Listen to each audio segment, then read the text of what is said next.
Would you choose an iPhone over your mom's sewing machine? Before I tell you what happened to Stella, like this video, follow, and comment more if you want more stories like this. Stella was in her final year at the University of Lagos, and like most girls on campus, she had dreams. Big dreams. But right now, those dreams didn't involve first-class grades or building a career. No. Stella's current obsession was an iPhone. Not just any iPhone, the latest one. Sleek, shiny, the kind that seemed to glow in the hands of the influencers she followed on Instagram. She imagined herself taking mirror selfies with perfectly laid edges, soft makeup, and the phone case that screamed soft life. The problem? Stella was broke. Not I will manage till next week broke. She was counting change for Gary Brook.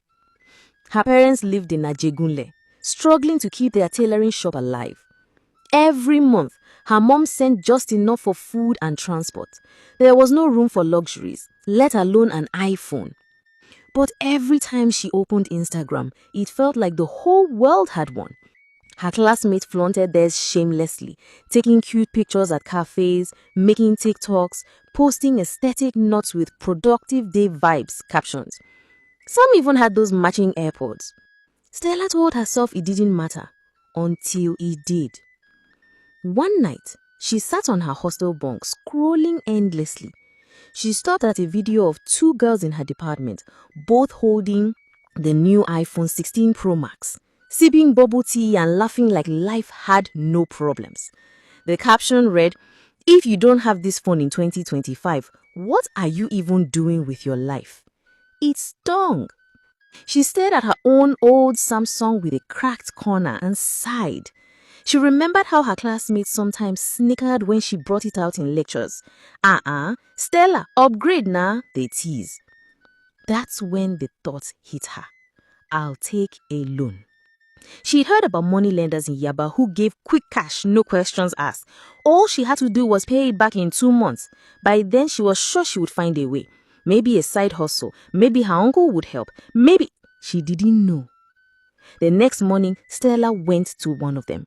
The man had an office the size of a small kiosk with peeling paint and a dusty fan that didn't turn. He asked her how much she wanted. She hesitated, then said the amount, enough to buy the phone and a cute phone case. He didn't even blink. He just handed her the cash and gave her a paper to sign. 1 month. After that, interest will double. Don't joke with me, he warned. She nodded quickly. That evening, Stella held the iPhone in her hands like it was a newborn baby. She took selfies, videos, even a "what in my bag" TikTok. Within hours, her Instagram DMs were full of people reacting. Her likes tripled. Her followers grew. Girls who barely spoke to her before were now commenting, "Soft babe, you've arrived." For 2 weeks, she felt untouchable. But the glow didn't last. The money lender called. Stella didn't have the money. She promised she would pay in a week. He called again. She lied. My parents are sending the money soon. They weren't. One Friday evening, Stella was back home in Ajegunle for the weekend. Her mother was outside the shop sewing a school uniform with her old but reliable sewing machine.